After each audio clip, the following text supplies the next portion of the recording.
What are we making, Moms? We are making delicious vegetable beef soup. We got some tomato sauce and stewed tomatoes. And Hearty meal for the fall time. This is our favorite time of year because we Yummy. get to make things like pot roast and chili. Sweet potato chili is my favorite. Oh, it's delicious. This is a new one that I haven't tried, so I'm gonna have to try this out and see how we like it. Delicious recipe, delicious.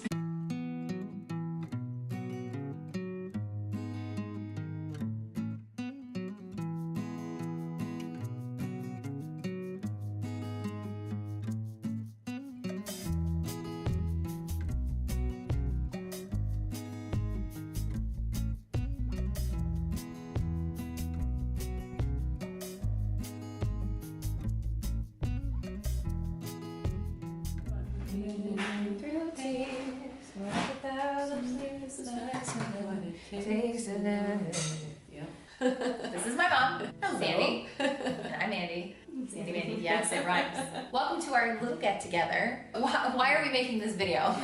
So it's fall, and Mandy and I love soups and stews and chilies. We just got together and made a wonderful pot of chicken soup that I can't wait to taste. So we decided that we were going to get together and we were going to cook some of our favorite recipes, and we thought of chicken soup for the soul, and you know, you have a nice comfort bowl of chicken soup, and then you get together with a friend and you talk about life circumstances. We call this Hearty Dishes, where we talk all things matters of the heart. So today we're talking about finding your inner strength and what that takes. What can happen as women? You know, we as women wear so many hats. We do so many things. I think most of us, in an ideal situation, want to be perfect at everything. Oh, sure. That's how the world Yeah. kind of wants us to be, which is why there's always so much pressure, which is why there's so many issues that come up. Eating disorders, confidence issues, a lot of negative self-talk, and there is so much of that it can easily put you out of balance. So we're just talking about ways that we can find inner strength. Have you ever had an instance where, almost like an aha moment, where you found some inner strength? How did you go about finding your inner strength? Well, I mean, sometimes you hit rock bottom. You feel like you're having such a bad day. You just say to yourself, it can't get any worse, it can only get better. I know that I have like Charlie Brown syndrome most of the time, where I feel like I have that like black cloud following me around all the time. And many mornings that I start my morning, I always have the intention of starting it in a good way. And we FaceTime every morning. But before we get on FaceTime, I'll roll out of bed and like hit my knee. I'll take another step, I'll step on the dog's tail, take another step, I'll knock something over. And sometimes like, I can get consumed by like, oh, like this is just spiraling out of control. I always tell myself that I am Murphy's Law. Well, you're not alone. That can take a toll on you. Yeah. Every day. Well, especially when you say, I hate my hair. Yeah. Yeah. I'm breaking out like crazy.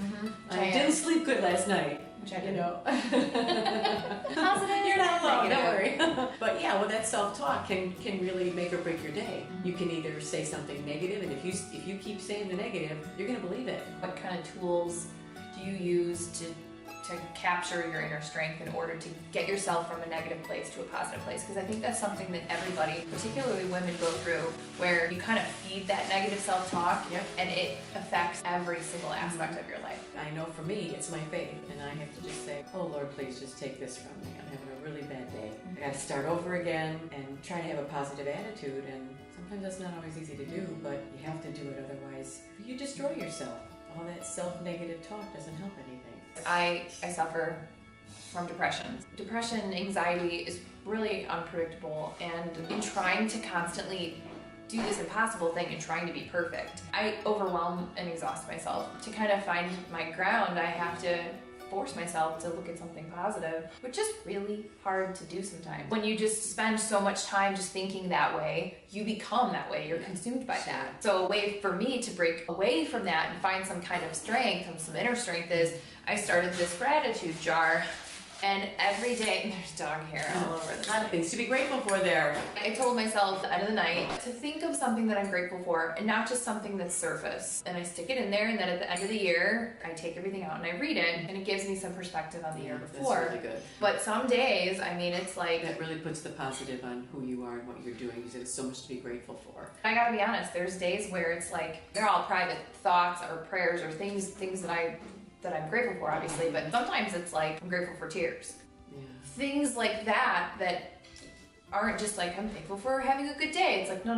you're on autopilot. Sometimes you can get on autopilot during the day. That strength that you have to be the best person that you can be, or just trying to be the best version of yourself for the world, for yourself first and foremost, hopefully, but also for other people. You're like exhausted, and it's easy to see how people can get just drained out. So this is my way of filling myself back up again. How do you find your inner strength? Well, when I'm feeling bad about myself, I try to make people feel good about who they are.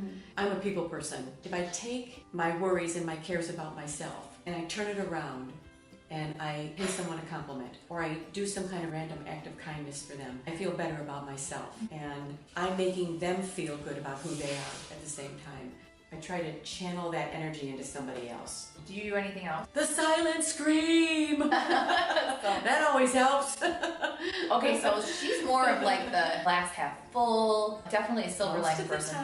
One time I did a silent scream and I popped a blood vessel in my eye. And I was like, okay, like you gotta chill out. It's so easy to get angry and upset and like just immediately feel the weight of the world. And I don't know if that's just because we grew up in theater and are super dramatic or what, but I know prayer is it is the biggest component in your life. It is. Oh, it is. Prayer and faith. Yeah.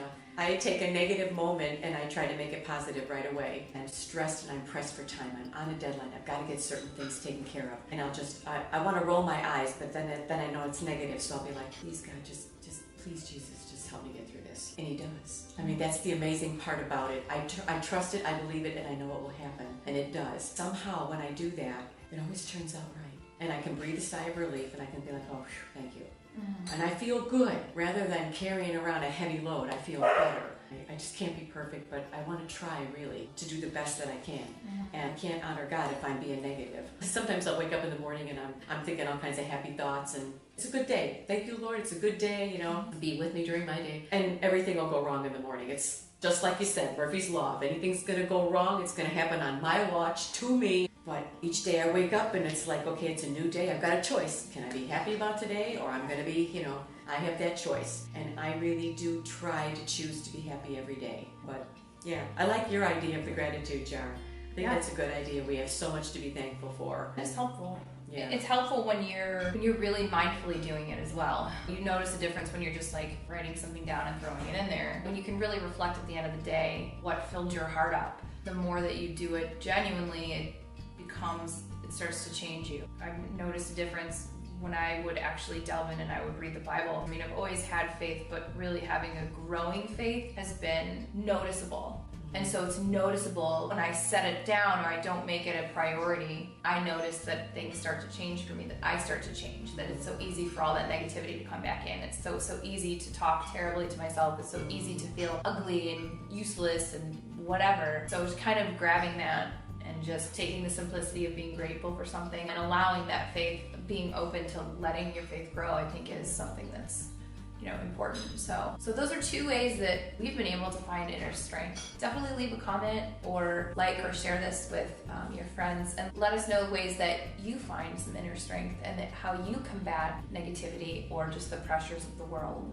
We'll see you next time for another topic. We're actually thinking of doing something where we have a little topic in a bowl and we pick a topic, or we have you pick a topic and we do a little discussion on it. Thanks for joining us today. We will see you soon for another topic. And remember, every lesson is a blessing. #blessing. Hearty dishes. Hearty dishes where we discuss matters of the heart. Bye.